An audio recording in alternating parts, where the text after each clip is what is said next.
కంటికి smart care. మీ లుక్కి perfect pair. Mister opticals, your style ఆ విజన్. కానీ మీరు ఒక ప్రొడ్యూసరు, రీసెంట్గా బండ్ల గణేష్ గారు కూడా కామెంట్ చేశారు. ఒకప్పుడు సినిమాకి ఇప్పుడు సినిమాకి చాలా తేడా ఉంది, ఒకప్పుడు హీరోస్కి ఇప్పుడు హీరోస్కి చాలా తేడా ఉంది.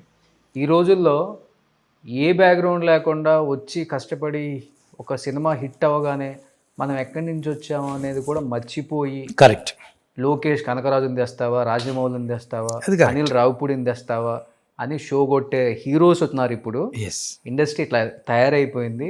ప్రొడ్యూసర్ అనేవాడు కూడా నాశనం అయిపోతున్నాడు ఇప్పుడున్న హీరోస్ని బట్టి అంటున్నారు. యాజ్ ఏ ప్రొడ్యూసర్గా మీరు చేస్తున్నారు, పెద్ద స్టార్స్తో చేశారు కాబట్టి మీ కామెంట్ ఏంటి సార్?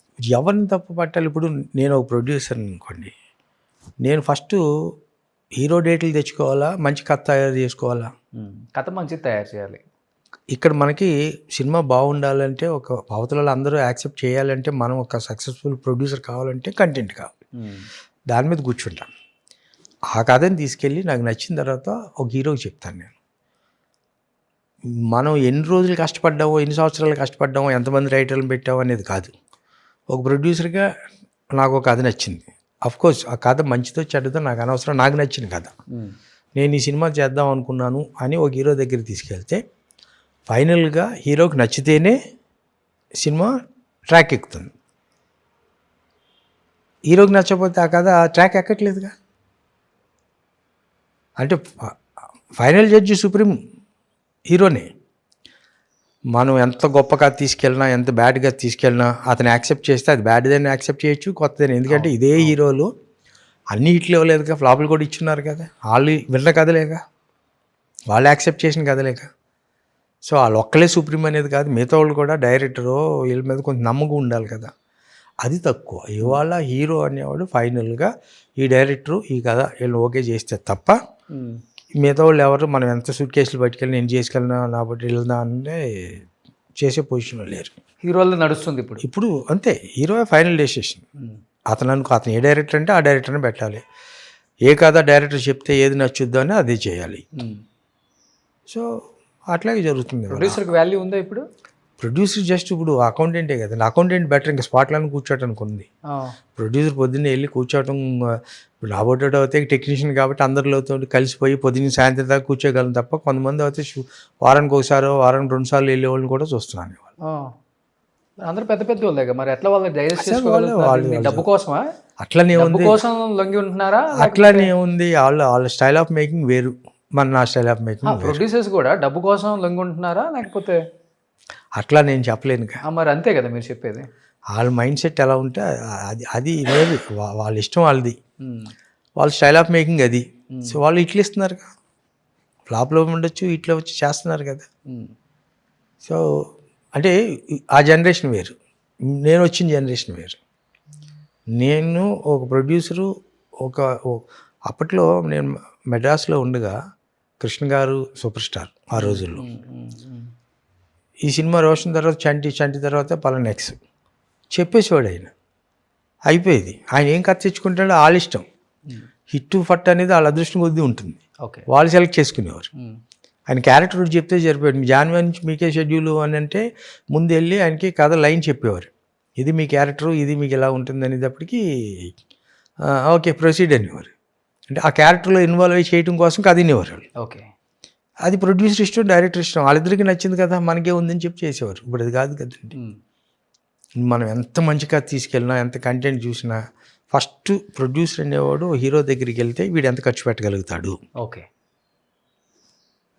ఇప్పుడు నేను 100 కోట్లు చేస్తున్నా, నెక్స్ట్ 200కి వెళ్దాం అనుకుంటున్నా, వీడు చేస్తాడా లేదా. వాడు కారు దిగ్గానే చూస్తాడు వీడు ఎంత ఖర్చు పెట్టగలుగుతాడు. సార్ వీడు 200 ఖర్చు పెడతాడు, వీడికి 100 పోతే నిలబడతాడని. నిలబడిన సినిమా అయితే రిలీజ్ చేస్తాడు 100 పోయినా. అప్పుడైతే రమ్మని వాళ్ళు కొంతమంది ఉన్నారు. ఈ ఆఫర్ కూడా ఉంది. అందరు హీరోలా? కొంతమంది అంటే ఇప్పుడు మీరు పైనుంచి కిందాక తీసుకోండి. చిన్నోళ్ళు కూడా, ఇప్పుడు కొత్తగా వచ్చినోడు కూడా ఆడు కూడా ఏం తక్కువ లేడు కదా ఎక్స్పీరియన్స్. అదే ఇప్పుడు కొత్తగా వచ్చినోడు కూడా ఆడు కూడా ఏం తక్కువ లేడు. ఆడికి ఒక హిట్ వచ్చిందంటే ఆడు 4 బౌన్సర్లు వేసుకుని తిరుగుతున్నాడు. ఇప్పుడు ఆడు బౌన్సర్ లేకుండా రోడ్డు మీద తిరుగుతాడు. ఆవిడ గుర్తుపట్టలేని వాళ్ళు చాలా మంది ఉన్నారు వాళ్ళ హీరోలు. కరెక్టే కాదు, నిజం చెప్పండి. నిజమే. వితౌట్ బౌన్సర్స్ బయటికి వెళ్తే ఆవిడ గుర్తుపట్టను కూడా గుర్తుపట్టరు. కొంతమంది ఇప్పుడు వచ్చే కుర్రోళ్ళు వాడు కూడా 4-5 బౌన్సర్లు వేసుకు తిరుగుతున్నాడు. కానీ మీరు ఒక ప్రొడ్యూసర్గా కొన్ని సినిమాలు తీశారు, ఇప్పుడు కూడా చూస్తున్నారు కాబట్టి ఇండస్ట్రీని ఒక క్వశ్చన్ అడుగుతా, చెప్పండి. అదే రామోజీ ఫిలిం సిటీ, అదే అన్నపూర్ణ, అదే రామానాయుడు, అదే సారథి, అదే ఏవిఎం స్టూడియోస్ చెన్నై, ఇదే జీవితం. సినిమా జీవితం అంటే ఈ 5 స్టూడియోలతోనే ముడిపడి ఉంది. అప్పటికి ఇప్పటికి కొంచెం ఏదన్నా రెంట్లు పెరిగి ఉండొచ్చు, అంతవరకే. సినిమా వ్యయం చూసుకుంటేనేమో అప్పుడు 10-20 కోట్లు 30 కోట్లలో బ్రహ్మాండమైన సినిమాలు తీసేవాళ్ళు. ఇప్పుడు 300 లేని సినిమా లేదంటున్నారు. అది 300 పెట్టి తీస్తున్నారో 30 పెట్టి తీస్తున్నారో 100 పెట్టి చూస్తున్నారో మాకు తెలియదు, చూసే ఆడియన్స్కి తెలియదు. వాడికి ఏం తెలుసు అంటే మా స్టార్ హీరో సినిమా తీస్తున్నాడు, థియేటర్లో చూడాలి. పాపం వాడు ఏదో సినిమా వస్తుంది కదా అని థియేటర్కి పోదాం అనుకుంటే రిలీజ్ అయ్యే ముందు రోజు ఒక ప్రెస్ నోట్ వస్తుంది అనమాట. సినిమా చాలా బడ్జెట్తో తీసాము, 300 రూపాయల టికెట్తో అయితే వర్కౌట్ అవ్వదు, అందరం నష్టపోతాము, మినిమం 1000 రూపాయలు అయితేనే రండి సినిమాకి అని ఒక జీవో తెచ్చుకుంటారు. సింపుల్గా థియేటర్లలో 1000 రూపాయలు టికెట్ పెడతారు, పాప్కార్న్ ఒక 600-700 పెడతారు, సమోసాలు ఒక 200-300 పెడతారు. ఒక్కొక్కడికి 2000 ఉంటే సినిమాకి రావాలి. అంటే 5గురు రావాలంటే 10,000 రూపాయలు పెట్టి సినిమా చూడాలి. ఎంతమంది చెమట నెత్తురుతో ఇంతమంది లగ్జరీ కార్లు, లగ్జరీ ఇల్లులు అనుభవిస్తున్నారు కదా. వీళ్ళు అనుభవించే సొత్తు అంతా వాళ్ళది కాదు, వీళ్ళదని వాళ్ళకి తెలుసు. ఎందుకు ఈ డ్రామాలు ఆడుతున్నారు సినిమా వాళ్ళు అనేది కూడా చాలామంది బయట చెప్పాలనుకుంటారు, చెప్పలేరు. ఎవరు? మీలాంటి వాళ్ళే. ఎందుకు సార్ సినిమా వ్యయం ఎక్కడ పెరుగుతుంది? ఇదే స్టూడియోలు కదా, మహా అయితే 2 పెరుగుతుంది. ఇప్పుడు అది కాక టెక్నాలజీ వచ్చేసింది, సీజీలు వచ్చేసినాయి, గ్రాఫిక్స్ వచ్చేసినాయి, ఒకే దాంట్లో సెట్ వేసుకుంటున్నారు, బయటికి వెళ్ళే పని లేదు. ఓన్లీ హీరోల రెమ్యునరేషన్ మాత్రం పెరిగింది. 100 కోట్లు ప్లస్ షేరు, 200 కోట్లు ప్లస్ షేరు, 300 కోట్లు ప్లస్ షేరు. డైరెక్టర్లకు కూడా 100 కోట్లు ప్లస్ షేరు. ఆ స్థాయికి వచ్చిన డైరెక్టర్లు కూడా ఉన్నారు. ఎవడు బాబు సోమ్ ఇదంతా? ఎందుకు దోచుకుంటున్నారు జనాన్ని ఈ విధంగా సినిమా వాళ్ళు? అంటే ఇప్పుడు దీంట్లో 2 రకాలు ఉన్నాయండి.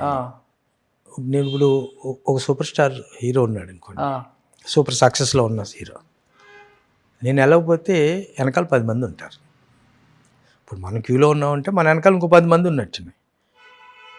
అదేమన్నాడు, నేను నిన్ను రమ్మన్నానా, నేను నిన్ను వచ్చి సినిమా తీయమన్నానా? తీయమనలేదు కదా, నువ్వెందుకు వచ్చావు సినిమా తీయడానికి, నువ్వు ఎందుకు రమ్మన్నా అని అడగొచ్చు. మనం కాబట్టి ఇంకొకటి రెడీగా ఉన్నాడు వెనకాల సూట్ కేసు పెట్టుకుని 100 ఇస్తున్నారంటే కదా. ఎందుకంటే ఇప్పుడు జరుగుతున్న హీరోలో మనకు ఇప్పుడు ఉన్న ప్రొడ్యూసర్లో కొంతమంది ప్రీవియస్ ప్రొడ్యూసర్ 25 ఇచ్చాడు అనుకుంటే ఈ సినిమాకి 50 నేను ఇస్తాను, నాకు సినిమా చేసి పెట్టండి, ఎప్పుడు చేస్తారు చేయండి, డబ్బులు అక్కడ పెట్టి వెళ్ళిపోయే వాళ్ళు కూడా ఉన్నారు. మీరే నాశనం చేస్తున్నారు మరి ప్రొడ్యూసర్లో నాశనం చేస్తున్నారు. తప్ప వాళ్ళది కాదు కదా, వాళ్ళు తీసుకుంటున్నారు. ఇచ్చేవాడు ఇంకా పుచ్చుకునేవాడికి ఎందుకండి అడిగే నొప్పి. రెండోది, ఎందుకు పరిగెడుతున్నాం పెద్ద స్టార్ దగ్గరికి? అడుకో మార్కెట్ ఉంది,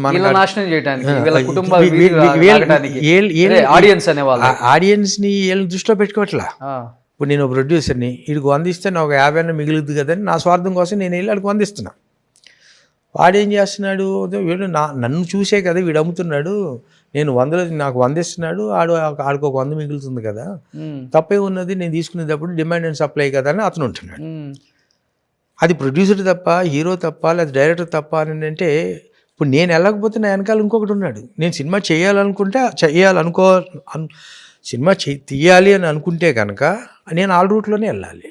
లేదనుకున్నప్పుడు నువ్వు చిన్న బడ్జెట్లో చిన్న బడ్జెట్ పెట్టుకుని దమ్ము ఉంటే కంటెంట్ని నమ్ముకుని ఓ సినిమా చేసి మంచి సాంగ్ చేసుకుని జనాలకి తక్కువ రేట్ పెట్టి రెగ్యులర్ ప్రైసెస్ పెట్టి ఈ సినిమా చూడండి రబ్బా బాగుంటే చూడండి, చూస్తే బాగుంటే రూపాయికి 10 రూపాయలు ఇస్తున్నారు, వాళ్ళే ఇస్తున్నారు. మళ్ళీ నేను 2 కోట్లలో పెట్టినా 3 కోట్లలో కంటెంట్తో సినిమా చూస్తున్నాం కదా. వాళ్ళ సినిమాలు ఆడితే ఎలాగ ఆడుతున్నాయి, అవి చేస్తే అది ప్రొడ్యూసర్కి బడ్జెట్ తక్కువలో ఉంటుంది. దానికి ఎలాగ టికెట్లు పెంచినా మామూలు టికెట్లకే రాదు జనం, వాటికి బాగుంటే తప్ప. బంద్ చేయాలి ఫస్ట్, స్టార్ హీరోలు కూడా బంద్ చేయండి, టికెట్లు పెంచితే ఆపేసేయాలి సినిమా, అప్పుడే వాళ్ళు మన రూట్కి వస్తారు, లేకపోతే కష్టం.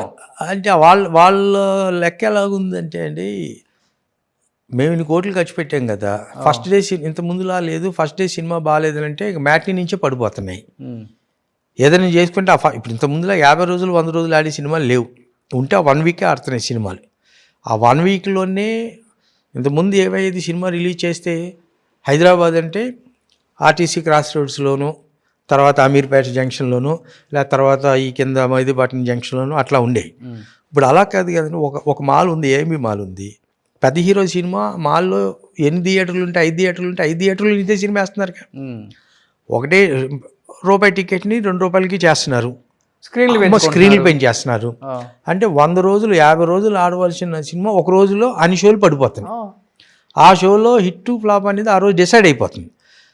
హిట్ అవుతే నెక్స్ట్ వీక్ నుంచి కంటిన్యూ అవుతాయి కొన్ని థియేటర్లు, ఫ్లాప్ అవుతే ఆ రోజే అక్కడితోటి వచ్చిన దానికి మినిమం మ్యాక్సిమం వచ్చేస్తుంది కదా, మనం సేఫ్ అయిపోతున్నాం, అట్లీస్ట్ కొంత సేఫ్ అయిపోతున్నాం అనే యాంగిల్లో డిస్ట్రిబ్యూటరు ప్రొడ్యూసరు ఈ రకంగా ఆలోచిస్తున్నాడు. అది హీరోకి సంబంధం లేదు. హీరో ఏమంటున్నాడు, నా డబ్బులు నాకు ఇచ్చి నువ్వు సినిమా చేసుకున్నావు కదా, నువ్వు ఆడించుకుంటావు పాడు చేసుకుంటే నీ ఇష్టం అంటున్నాడు. ఇది ప్రొడ్యూసర్ ఏం చేస్తున్నాడు, ఇప్పుడు డిస్ట్రిబ్యూటర్కి వెళ్ళి ఇచ్చినప్పుడు రేట్లు పెట్టకపోతే సినిమా తేడా వస్తే 3వ రోజు ఉండదు కదా, ఉన్నప్పుడు ఇంకా లాస్ అయిపోతాం కదా, ఎంతో కొంత ఇది కదా వస్తుంది కదా అని అంటారు. సరే అది పబ్లిక్ ఆల్ పాయింట్ ఆఫ్ వ్యూలో ఆలోచిస్తే మీరు వాళ్ళ ఫ్యామిలీతో సినిమాకి రావాలనుకుంటే టికెట్ పెంచింది పాపమే కాకుండా బయట మార్కెట్లో ₹10 ₹15 పెట్టే కోక్ కూడా ₹200 రూపాయలు. ₹10 దొరికే చిన్న పాప్కార్న్ కూడా ఆడు 100-200 చెప్తున్నాడు. పైగా ఆడింత అది అది అది మరీ టూ మచ్గా అయిపోయినాయి. అవి కూడా రేట్లు భయంకరంగా అయిపోయినాయి. మీరు అన్నట్టు ₹10,000 అయిపోతుంది. అందుకే ఈ మధ్యకాలంలో థియేటర్కి ఆ ఫ్యాన్ ఫాలోవర్స్ ఉన్న కొన్ని సినిమాలకి తప్పితే రావట్లే. ఎందుకు రావట్లేదంటే 2 వీక్స్ అవుతా ఓటీటీలో వస్తుంది కదా, థియేటర్లు అందరూ కలిసికొని అన్నంప్లేటెడ్ దీంట్లో పెట్టుకుని చూసేవాళ్ళు ఇప్పుడు అందరూ దానికి అలవాటు పడ్డారు. అవును. ఇంకోటి ఏంటి, వాడికి అడ్వాంటేజ్, కాసేపు ఆగరా బాత్రూమ్కి వెళ్ళొస్తా అంటే ఆ హీరో అలా ఆగుంటాడు టీవీ మీద, స్క్రీన్ మీద చక్కగా నీట్గా తీసుకొని డ్యాన్స్ అని నొక్కుతున్నాడు బటన్. అక్కడ కుదరదు. మీరు చూడండి, ఇంకొక 1 yearలో ట్రెండ్ మారుతుంది. ఇప్పుడు ఏదో షో కాల్డ్ మేము బడా డైరెక్టర్లు అని చెప్పుకునే వాళ్ళు కూడా డబ్బులు స్టార్ట్ చేశారు. మేము గొప్ప అని యాంకర్ల చేత పొగిడించుకోవటం. అంటే ఆ ఈవెంట్ ఆ డైరెక్టర్ కోసం జరుగుతుందా హీరో కోసం జరుగుతుందా కూడా తెలియట్లేదు. కరెక్ట్, కొట్టించుకుంటున్నారు. ఇది వాస్తవం. తోపు, తురుము, వీరుడు, సూర్యుడు, అపర కుబేరుడు. చివరికి ఎందుకు అపర కుబేరుడు, వీళ్ళ నెత్తురు వీళ్ళ చెమటుంది కదా. కామన్ డైలాగులు కొన్ని ఉన్నాయండి. ఈ సినిమా ఎప్పుడు వస్తుందా చూద్దామని దాంతో ఉన్నారండి అందరూ. అవును, ఇదే డైలాగ్. అవును, స్టేజ్ మీదకి నేను వచ్చిన ట్రైలర్ చూసిన తర్వాత ఇది ఎప్పుడు వస్తుందా రెడీగా ఉన్నాను చూస్తాను, కానీ ప్రతి ఒక్కటి కామన్ డైలాగ్. కానీ ఒక 6 నెలలు పోతే సార్ మీరు నిజంగా నమ్మరు, 3 bedroom ఫ్లాట్ ఉన్న 2 bedroom ఫ్లాట్ ఉన్న వాళ్ళు కూడా ఒక రూమ్ని హోమ్ థియేటర్ చేసుకుంటున్నారు అందరు. ఇప్పుడు ఆల్రెడీ స్టార్ట్ అయిపోయింది. మంచిగా రెక్లైనర్ సీట్లు వెనక 3 ముందు 3 వేస్తున్నారు. ఫ్యామిలీ 6 ముందు ఒక పరుపు వేస్తున్నారు. వాళ్ళకి తగ్గ దాంట్లోనే 2-3 లక్షలతో మంచి హోమ్ థియేటర్ చేయించుకొని హ్యాపీగా స్పీకర్లు పెట్టించుకొని స్టార్ట్ అయిపోయింది. ఇప్పుడు ఆల్రెడీ ఈ ట్రెండ్ వచ్చిందంటే రెసిడెన్షియల్ దీంట్లో కూడా వాళ్ళు ఇచ్చే యాడ్లో కూడా విత్ హోమ్ థియేటర్ అనేది కామన్. కిచెన్ ఎంత కామన్, హోమ్ థియేటర్ అంత కామన్ అయిపోయింది. ఆ ట్రెండ్ వస్తే మొత్తం ఇంకా తట్టబుట్ట సర్దుకోవటమే వచ్చేసింది, ఓటీటీకి అమ్ముకోవటమే సినిమాలు. ఇంకా థియేటర్కి వెళ్ళే పని లేదు. దాని బదులు శుభ్రంగా ఎవడన్నా థియేటర్లో ఇంట్లో సినిమా రిలీజ్ అయిన రోజుని స్క్రీన్కి ఇంట్లో కావాలనుకుంటే ఇప్పుడు ఎలాగా అన్నీ ఇయ్యేగా, ఫోన్పేలే కదా, డబ్బులతో పని లేదు కదండి, క్యాష్ ఇది చేయలేని లేదు కదా. అవును, టీవీలో ఇప్పుడు మీ ఇంట్లో మనం ఇదేదో పెడతాం, ఇదేంటి శాటిలైట్ ఏంటి ఏమంటారు వాటిని, కనెక్షన్లు ఇస్తాం, ఏంటి స్టార్ బాక్స్లో అయ్యే ఓటీటీ మన ఈ రిలయన్స్, జియో ఈ యాపిల్ స్టిక్ ఏ ఉన్నాయి కదండి. వీటి బదులు ఏంటంటే మనకి టీవీలో కూడా యాడ్ ఉంటుంది, సినిమా యాడ్. రేపటి నుంచి రిలీజ్, ఫస్ట్ డే చూడాలంటే ₹100, సెకండ్ డే చూడాలంటే ₹90, థర్డ్ డే చూడాలి, ఫస్ట్ వీక్ చూడాలంటే ₹100, సెకండ్ ఏదో ఒక ప్రైస్ ఫిక్స్ చేసేసి ఒక కోడ్ నెంబర్ పెట్టామనుకోండి, వెంటనే మీరు ఫోన్పే పే చేసేస్తే టక్కన మీ కోడ్ వస్తుంది. ఒకసారి ఆన్ చేసిన తర్వాత డిలీట్ అయిపోతుంది. అవును, శుభ్రం ఫ్యామిలీ ఓవర్స్ ఆ డబ్బులు కూడా మంచిగా అప్పుడు వ్యూవర్షిప్. అవును, థియేటర్కి వచ్చే సంఖ్య మనకి ఎంత ఉంటారు, అంతా కలిపితే 5% ఉంటారండి, 10% ఉంటారు. 10% మించి థియేటర్కి వచ్చేవాళ్ళు లేరు. వాళ్ళు 20%, 30% క్రౌడ్ కనుక వస్తే ఎన్ని 100 కోట్లు రావాలి. ఇప్పుడు మనం తెలంగాణ తీసుకుందాం, పని ఆంధ్ర తీసుకుందాం, 2 రాష్ట్రాలు కలిపి ఎన్ని 12 కోట్ల అంతే సార్. ఇప్పుడు 10 కోట్ల జనాభా అనుకోండి, అంతే 10 కోట్ల జనాభాలో 50% చూశారనుకోండి, అంటే 5 కోట్లు. 5 కోట్లు ఇంటూ ₹100 ఎంత అయిందండి? 500 కోట్లు. 500 కోట్లు అయిందిగా. అంటే మీరు మామూలు చిన్న సినిమా కూడా హిట్ అవుతే 50% జనం వస్తే 500 కోట్లు వచ్చేసినట్టేగా.